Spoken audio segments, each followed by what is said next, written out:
Señoras y señores, muchas gracias por estar acompañándonos pues un miércoles más aquí en el Toro por los Cuernos.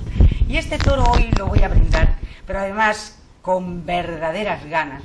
Se lo voy a brindar a todos aquellos ferrolanos que con su valentía han hecho grande a España. A esta España que en este momento está tan sumamente cuestionada, a esta España que está en pleno desafío separatista con Cataluña, a esta España de las Españas, a nuestra gran España, a nuestra querida España. Y como homenaje a España, aquí, presidiendo nuestro plató, lo verán ustedes en el plano general, porque los chicos de realización no he sido capaz de que ahora ven ustedes nuestra bandera de España. Y a mis dos invitados, que tengo la enorme suerte de contar con ellos. María Fidalgo, doctora en Historia, que ya lleva 5 o 6 programas conmigo. Por lo menos, por lo menos. Por lo menos. Sí, Muchas gracias, María. Estoy encantada, me encanta estar en Ferrol y me encanta estar en televisión de Ferrol. Y además María nos trae los aromas de Sevilla, la grandeza de Sevilla, la luz de Sevilla. Una ferrolana en Sevilla está bien. Está bien, pero siempre trabajando por Ferrol y siempre pensando en Ferrol. Y esta que vez sí? con muchas noticias relacionadas con Ferrol. Que las vamos a contar aquí. Y José Piñón, que yo creo que es un ferrolano universal. Bueno, tanto José como Piñón, universal. Más de Ferrol, sí, mira, más que tú no sabe nadie de Ferrol. Bueno, aparte de otras tal vez cosas. sea muy exagerado. Aparte de historia, aparte de cuestiones militares, bueno, de todo. ¿Qué no sabes?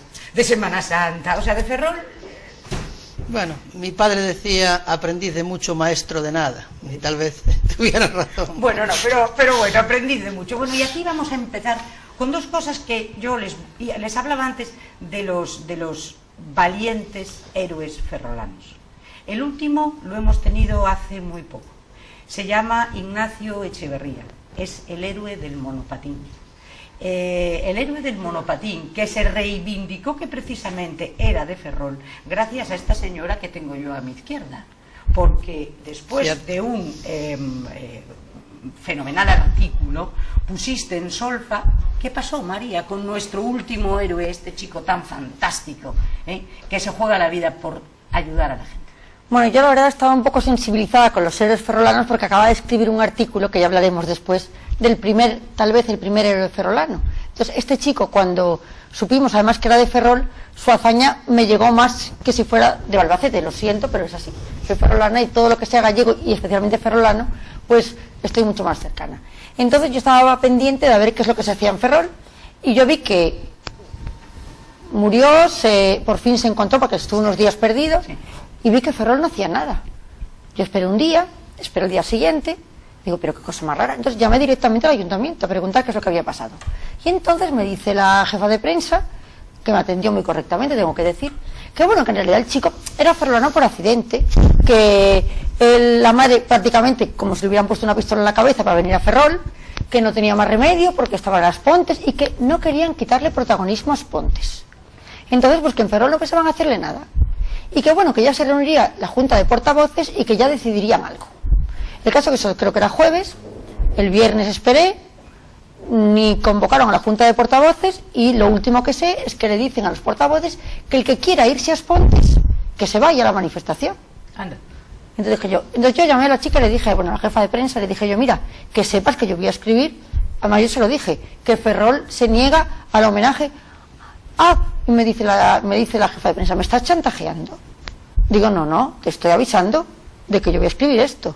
Pues escribe lo que quieras, pero desde luego este chico, entonces le hice varios paralelismos, como el caso de Couso, como el caso de un pobre niño que se había muerto el año anterior en la playa de Semelle. Sí. Pero claro, ellos decían que bueno, que uno había sucedido en Ferrol, que el otro era ferrolano, y este prácticamente se inventó una especie de un nuevo concepto que se llama ferrolano occidental, que es un nuevo concepto que claro, yo cuando digo que Concepción Arenal se va con 2 años y que nunca vuelve a Ferrol, o sea, ¿qué pasa? Que en 2 años se genera un sentimiento de ferrolanía intenso, porque era ferrolana y el otro no. Y es que así son prácticamente todos, porque Canalejas también se va de muy pequeño, no sé, por poner un ejemplo que todos conocerán, el mismo Franco se va con 14 años, aunque bueno, volví a ver a su madre, pero se va de niño prácticamente. Pablo Iglesias se va con 6 años. Sotomayor se va con 7, Villamil también. Entonces, no sé, ningún ferrolano aquí, no sé, salvo los que anclamos aquí y salimos poco. Entonces dependerá de según qué ferrolano, según qué tendencias de ferrolano, según qué, porque este chico, desde luego, es que era un chico 10.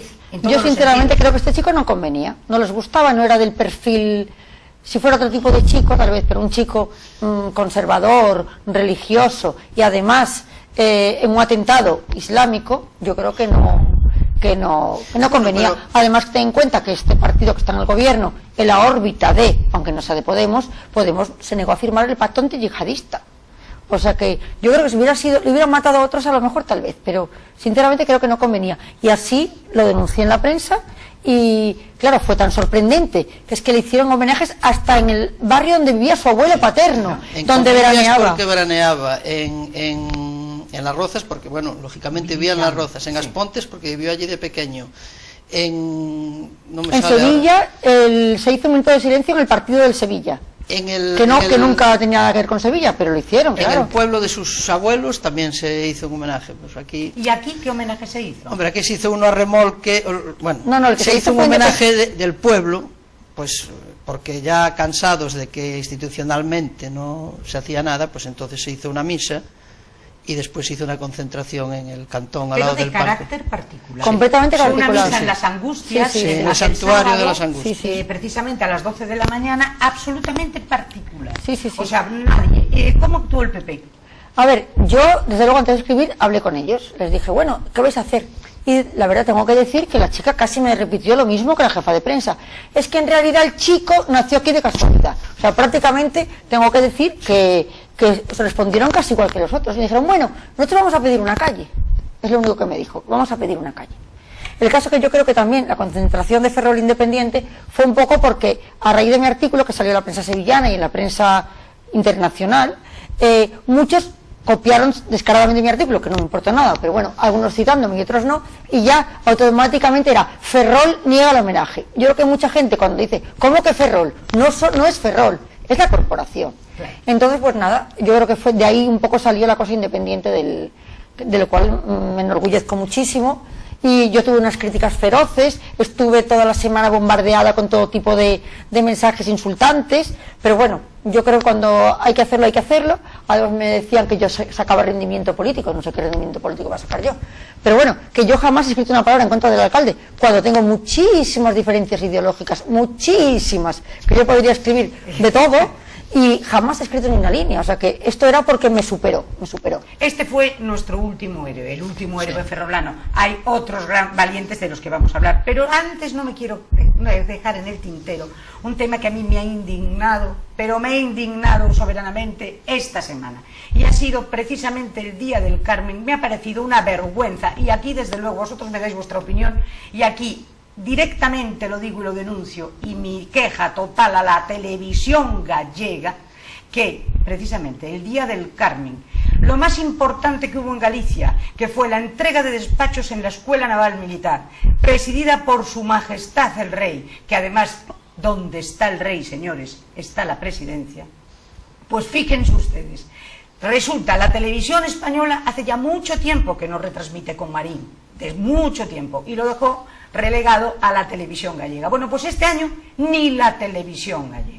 Me parece una auténtica vergüenza.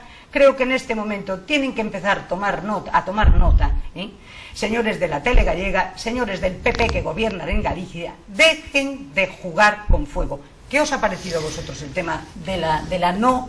Hombre, a mí me parece retransmisión mal, o sea, no. Yo te puedo decir, aunque parezca un poco exagerado, hay gente que esperaba durante años, igual que ven pues otro tipo de acontecimientos, hay mucha gente en toda Galicia que espera el Día del Carmen para ver la retransmisión de la jura de la Escuela Naval, el Día del Carmen. Incluso te parecerá una tontería, pero hay gente que esperaba verlo porque le gusta solamente por escuchar la ave marinera. Aunque sea eso. O la oración, o el toque de oración. Ya, y que le gusta. Bonito. Y mucha gente, pues claro, se quedó decepcionada porque este año no hubo retransmisión. Es como la ofrenda al apóstol, pues mucha gente pues va a Santiago, pero la gran mayoría lo sigue por televisión. ¿A qué se debe esto, María? ¿Qué creéis? ¿Por Bueno, qué no se hacen estas cosas? Yo creo que es porque no sé si decir la frase exacta, no vende, no sé, lo militar parece que está un poco así, como que no... Bueno, relativamente, porque aquí tenemos, Bueno, por un lado, aquí tenemos una persona que estuvo presente en el Día de las Fuerzas Armadas, que eres tú mismo, y que te sorprendiste de cómo la gente se volcó y fue la retransmisión más vista de los últimos 10 años. Es decir, que por un lado es verdad que es políticamente incorrecto reivindicar la españolidad, pero por otro lado la gente a la mínima está esperando. Nadal, por ejemplo, bueno, pero la una chica cosa... Sagarbiñe el otro día, la gente volcada, en las Días de las Fuerzas Armadas que tú estuviste. Tú me lo contaste, claro, pero la gente asombrada. Los cuadros vez, de Ferrer Dalmau, sale un cuadro y la gente venga el orgullo español. Tal vez me expresé mal. Por un lado va lo que siente la gente del pueblo, la gente de a pie, y por otro lado pues lo que hacen las instituciones o los medios de comunicación. Bien, lo que les conviene en un momento determinado a determinados políticos. ¿Va en la línea el no sacar en televisión precisamente esos homenajes a la bandera, eso es lo que hablas tú, que bueno, identificarte un poco también con el ejército? Ah, bueno, homenajes a la bandera. En Sevilla hubo en mayo, el otro día, una jurada de bandera y 10.000 personas. O sea, nunca jamás, y creo que en La Coruña hay una, creo que en septiembre, y ya prácticamente está... En Madrid hubo una cuando estaba yo en el cuartel general del aire y se acaba el cupo. Totalmente. O sea, entonces, al poco tienen que cerrar la admisión porque no se puede tú que eres un admitir más experto gente. en todo y también en ley de banderas, cuéntame, José, ¿por qué en este momento es posible? Yo desde aquí lo he denunciado, ustedes están cansados de oírmelo, pero hoy sí que lo voy a decir con esta bandera delante. ¿Cómo es posible que en San Caetán, edificio administrativo de la Xunta de Galicia, gobernada en este momento por el Partido Popular, y desde hace 25 o 30 años ondee exclusivamente en el mástil central del edificio de San Caetano la bandera gallega? Y para cubrirse las espaldas, abajo en la escalerita ponen la española, la gallega y la comunitaria. La ley de banderas dice, y si no me lo corriges, que en el mástil central estará siempre presidiendo la bandera de un edificio administrativo, la bandera nacional, que es esta que tengo delante de mí, y la bandera, la enseña autonómica. ¿A qué se debe esto? Porque esto ya lo hizo Fraga, ¿eh? Por supuesto, siguió el bipartito, no lo modificaron, claro, como lo iban a modificar. Y luego cuando vino Núñez Feijóo, que ya llueve desde que está, tampoco se le ha ocurrido que este incumplimiento, ¿dónde se puede denunciar? ¿Puedo denunciarlo yo, por ejemplo, en el juzgado de número 1? A ver, se lo hacen en Cataluña, en todos los pueblos. O sea, pero en Cataluña, María, tú verás que cuando de repente no izan la bandera española, en Vascongadas o en Cataluña, el que más o el que menos monta muy bien montado. Y dicen, oiga, ¿por qué no la izan ustedes? ¿Qué es lo que tiene que ser? ¿Por qué en Santiago, en la Xunta de Galicia, presidida por Alberto Núñez Feijóo, se incumple la ley de banderas porque en el mástil solo está la gallega? ¿Me dais una explicación? Ellos dicen que yo hablé con una persona que trabaja con Feijóo y me dijo que, hombre, que era la sede del gobierno gallego y que lógicamente lucía la gallega arriba, pero que no me preocupara que la española también estaba como tú dices.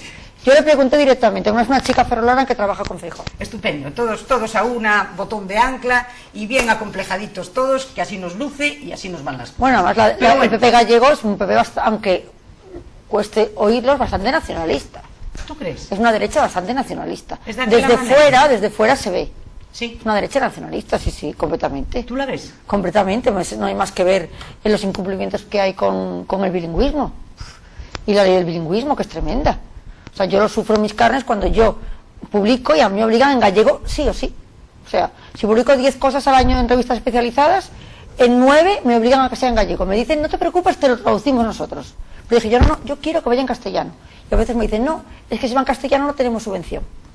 Estupendo. Y la subvención la da la Xunta. Claro. Por lo tanto es lo que está promoviendo todo este tipo de historias. ¿Y os parece bien o malo? A mí me parece que eso ya tenían que ser cosas pues un poco ya que tendrían que estar superadas. Yo creo que a estas alturas pues a nadie le tiene que ofender de que pongan la bandera española o que pongan la bandera gallega. Y en estos casos tiene que haber ya una normalidad, de que con los problemas que tenemos, yo creo que tener que estar pues reivindicando una cosa que ya tenía que ser en automático hecha, ya puesta de una manera normal, yo creo que es un poco lo que dijiste tú. Por un lado, la influencia del nacionalismo, parece que si hacen esas cosas, que hacen como un guiño y que van a traer más votos del nacionalismo, que yo creo que no atraen nada. Nada, por de ahí no sacan, ¿no? Pero bueno. Pero escúchame, el año pasado no hubo una propuesta de Ciudadanos de pedirle al Ayuntamiento de Ferrol que se pudiera optar a las documentaciones municipales en español, o sea, en castellano, y el PP no votó. No, votó en contra. Votó en contra. O sea, ahí ¿Votó está. en contra o se abstuvo? En contra o se abstuvo. O sea, la moción no salió. No salió. Hombre, Y es la que presentó además, Ciudadanos, ahí está clarísimo. Ahí está clarísimo. En España rige todavía el principio de jerarquía normativa. No se puede hacer una ley autonómica que vaya por encima de la Constitución. Efectivamente. Entonces, si tú estás amparado a hablar en español, pues si alguien viene al ayuntamiento y quiere un impreso en español, por ley tendrían que dárselo. Claro, completamente. Bueno, a mí me gusta más decir español. A mí también, José. Porque yo estudié que el castellano es la variante del español que se habla en Castilla. Cuando yo estudiaba era así. Y la Real Academia es la Real Academia de la Lengua Española. Y en Hispanoamérica nadie dice castellano, todos dicen español. Por lo tanto, aquí, María, reivindicamos el español. Sí, no, sí, yo también digo español. Bueno, volvemos a nuestros héroes. Que tampoco, tampoco pasa nada por falar en galego, ¿no? Y me parece muy bien que si un señor viene y quiere un impreso en gallego, pues tiene su derecho que se lo den en gallego. Ahora, este tipo de exclusiones yo creo que no ayudan a nada. No ayudan a nada, más que, dicho de una manera coloquial, solo ayudan a cabrear a la gente. No, pero de hecho, por ejemplo, cualquier actividad infantil que se hace en toda la provincia, si quieren los niños ir a cualquier taller o obradoiro, como se llama ahora, son en gallego todos. Claro. Todos. Yo tengo un hijo pequeño, siempre llamo, me encanta que vaya en gallego porque así va aprendiendo, pero es que no hay opción. O sea, en castellano no son. Ninguno. Pues digan lo que digan, esa es la realidad. Y vamos a nuestros héroes. Héroes ferrolanos que hicieron grande a España. Nuestro Ignacio ya quedó. Y ahora vamos a empezar de los primeros. Dices tú, María, yo te voy a dar una sorpresa, que te voy a dar otros, pero hablamos del gallego Pita. Sí, Pita da Veiga. No, el gallego Pita, da Veiga vino después. No. Sí, tú decías que... Cuando era Pita da Veiga. Él se llamaba en realidad Morado Pita da Veiga. Pita da Veiga es el linaje de la madre, que la adopta como propio y es el que transmite a sus descendientes. Hay que tener en cuenta una cosa, el concepto del apellido entonces no era como ahora. Sí. Pongamos por un ejemplo, si había hermanos que se apellidaban diferente. El Cid, que era Rodrigo Díaz de Vivar, era hijo de Diego Laínez. Entonces dirá, bueno, si el Cid era Rodrigo Díaz, su padre sería Díaz. No, era Diego Laínez, notario mayor de Castilla. Entonces, como era hijo de Diego, su apellido era Díaz, que es hijo de Diego, igual que Rodríguez es hijo de Rodrigo y Álvarez es hijo de Álvaro. Y los apellidos en aquella época no se cogían del padre el primero y de la madre el segundo, como se hace ahora, era un poco más complicado. Entonces, él en realidad, yo creo que ya entonces, o sea, adoptó lo de Alonso Pita da Veiga, ya entonces se llamaba Alonso Pita da Veiga. Sí, pero era el linaje de su madre. Pita da Veiga era el linaje de su madre. Su padre, que era regidor de Ferrol, era Morado. Era Pedro Morado. Bien, vamos a centrarnos. Estamos hablando de la batalla de Pavía, de uno de los héroes de la batalla de Pavía, que es nuestro Alonso Pita da Veiga, ferrolano y enterrado en la iglesia de San Francisco. ¿Qué es la batalla de Pavía? ¿Qué supone la batalla de Pavía? ¿Cuándo se desarrolla? ¿Quién es Alonso Pita da Veiga? A ver. Bueno, empezamos por la batalla de Pavía. Por ejemplo. Tengo que mirar un poco la chuleta porque tú no mira me lo acuerdo que quieras, todo. que aquí estamos en casa. Vamos a ver, en 1519, por situarlo un poco en el contexto, el emperador Carlos I es nombrado emperador del Sacro Imperio Germánico Románico. Entonces, claro, es un hombre que concentra en sí una cantidad de títulos y de poder hasta entonces pues nunca vista. Y entonces esto deja al rey de Francia, Francisco I, en una situación bastante complicada, porque todas sus fronteras quedaban rodeadas por posesiones en poder de España.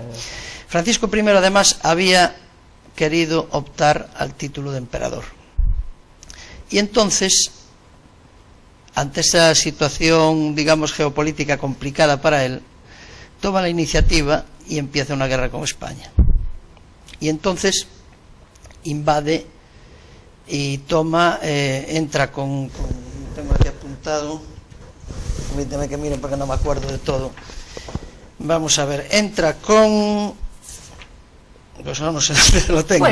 Bueno, entra en la península itálica con 40.000 franceses que van al mando, o sea, él iba como general de los ejércitos al mando. Sí. Y entonces toma la península itálica, o sea, entra por el norte de la península itálica y entra en guerra con España. Es lo que se conoce por la Guerra de los 4 años, que va de 1521 a 1524. Y entonces ahí se producen varias batallas. La primera, que fue en 1522, es la famosa batalla de Bicoca. Aquí decimos cuando algo es un chollo, que es una bicoca. Anda. Y viene de ahí precisamente, de que en Bicoca hubo una batalla donde los españoles le hicieron a los franceses 10.000 bajas y los españoles no tuvieron ninguna. ¿Por qué? Porque los piqueros suizos que venían con los franceses tenían que subir una cuesta muy escarpada y entonces situaron a los arcabuceros y los iban masacrando tanto que los suizos se tuvieron que retirar y con la moral bastante maltrecha. Después de la batalla de Bicoca... Perdona, en Bicoca ya intervino Pita de Veiga. Ya intervino en Pita de Veiga, ya lo teníamos Bicoca. allí. Y además tuvo un papel bastante destacado. ¿Cuál? En Bicoca. Cuéntame. Pues nada, un general muy arrojado, bueno, un general no, que era un caballero de armas, pero que ya tuvo porque así lo constatan los documentos de la época, que ya estuvo en varias batallas de Italia en primera fila y además con un comportamiento muy valiente. Muy valiente y ejemplar. Sí. Lo tenemos Aunque ya... es Pavía el que le consagra, Claro. pero ya en Bicoca ya tuvo un papel destacado. Ajá. Después viene la batalla de Siesa, que es en el 30 de abril de 1524, y hay el ejército español que estaba al mando de Carlos de Lanoy, vence nada menos que a 40.000 franceses, que mandados por el almirante Bonniet. A ver, Bueno. sí, Bonniet. Y después ya, el 24 de octubre de 1524, el rey francés cruzó los Alpes, ya había, como diríamos hablando así en ferrolano, ya le habían cascado algo, ¿no? Sí, Entonces, ya venía calentito. y entonces cruzó los Alpes y en octubre toma Milán. Y entonces los españoles que estaban en Milán se repliegan y se retiran hacia el bastión de Pavía. Entonces ahí es donde entra el asunto fuerte, la batalla de Pavía. Pavía está a orillas del río Tesino, y en la batalla de Pavía pues eso fue digamos una carnicería. ¿Cuántos eran más o Pues menos? mira, vamos a ver, déjame ver el cuadrito. Por parte de España, que además voy a citar, los comandantes eran Antonio Leiva, Fernando de Ábalos. Esto es curioso porque en Ferrol existen todavía bastantes Ábalos y son militares, seguramente sean descendientes de Fernando de Y Ábalos. Leiva también es un apellido muy de la zona. Sí. Después otro comandante era Carlos de Lanoy, y Jorge, este tiene un apellido medio impronunciable, Jorge de Frunsberg. Carlos de Lanoy, no Landoy. Bueno, por parte de España participaban 17.500 sansqueletes. Los sansqueletes era una especie de... Sansquelete viene de al servicio del país, significa, era una especie de infantería alemana. Sí.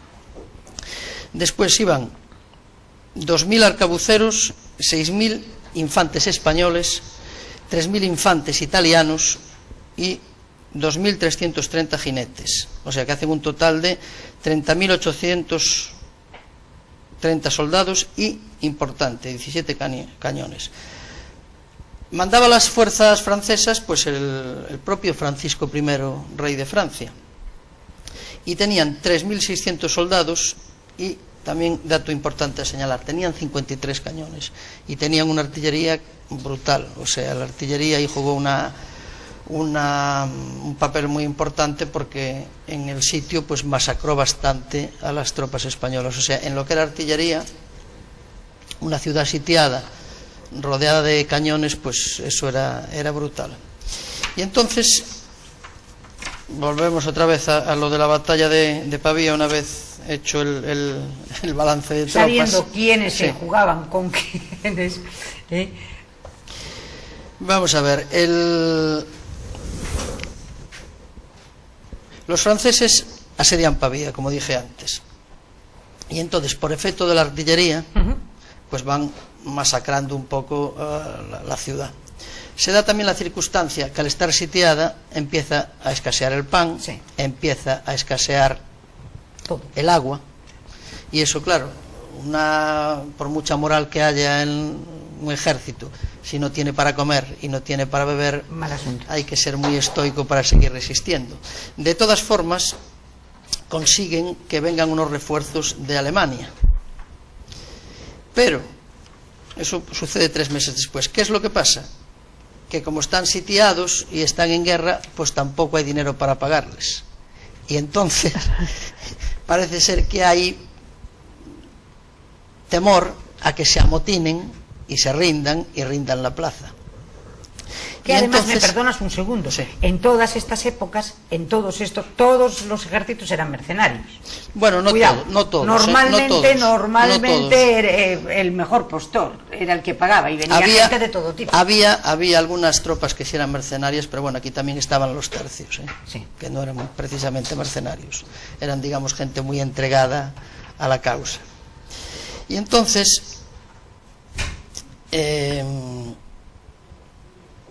los refuerzos alemanes iban al mando del marqués de Pescara, y el marqués de Pescara parece ser que era un hombre que conocía muy bien la psicología del soldado, y era un hombre, pues vamos a decir, algo avispado. Entonces les dijo, simplemente les echó una arenga, y no les habló tanto del honor y de la bandera, no, les dijo que claro, que sabía que ellos tenían hambre, sabía que estaban mal, sabía que no habían cobrado, pero que precisamente no podía pagarles ni darles de comer. Pero les dijo una cosa, una frase pues que es muy simple, pero que lo dice todo. Dijo: en el campamento francés está el alimento. Como invitándolos a que lo que tenían que hacer, si querían comer, a espabilar. y efectivamente lo que hacen es asaltan el campamento francés, pero lo hacen de una manera un poco, no sé si decir graciosa, y es que juegan a lo del el cuento del pastor mentiroso, con lo de que viene el lobo y el lobo no viene. Fingían casi a diario un ataque. Entonces los franceses se preparaban, nos atacan, pero después no había ataque, y lo hacían un día y otro día y otro día, con lo cual los franceses, pasado un tiempo, veían que vienen los españoles a atacar, y no hacían mucho caso. Y entonces es cuando la noche déjame mirar la chuleta, del 24 de febrero de 1525, ya deciden que van a hacer el ataque de verdad. Y entonces hacen una cosa pues curiosa, que es que se ponen la infantería que iban delante de todo, que fueron los primeros que fueron a romper el muro del campamento francés, se ponen por encima de las armaduras unas sábanas, se ponen la camisa.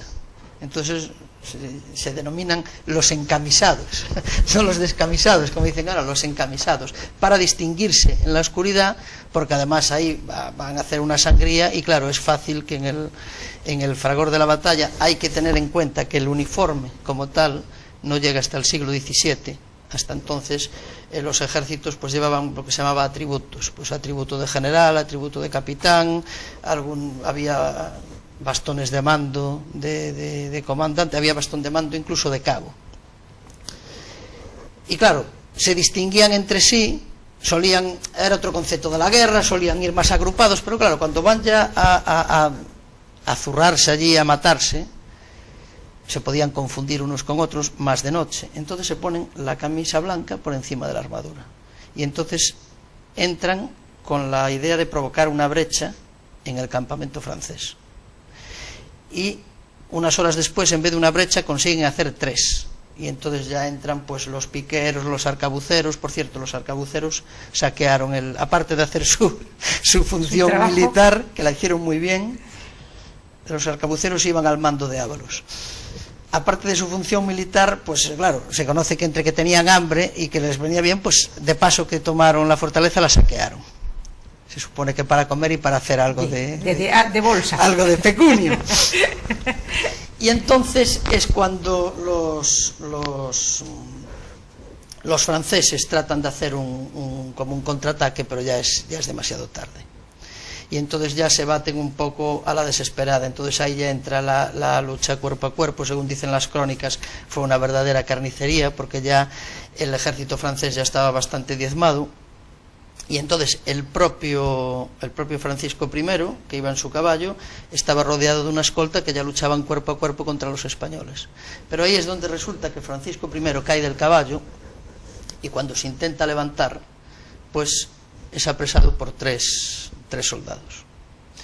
Entonces los 3 soldados, uno era Alonso Pita da Veiga, que era de Ferrol, otro era de Granada, Dávila, que era Dávila, pero te voy a decir el nombre, vamos a ver, ya tengo aquí tantas notas. Diego Dávila, que era de Granada, y luego el vasco Urbieta, y después Juan de Urbieta, Verástegui y Lezo, que por su nombre ya sabemos que era vasco. Sí, pero escúchame, soldados Bien. eran solo Urbieta, porque los otros 2 eran hidalgos. Me vais a perdonar un segundo, nos tenemos que ir a publicidad, les dejamos la batalla de Pavía encima de la mesa y enseguida estamos con ustedes.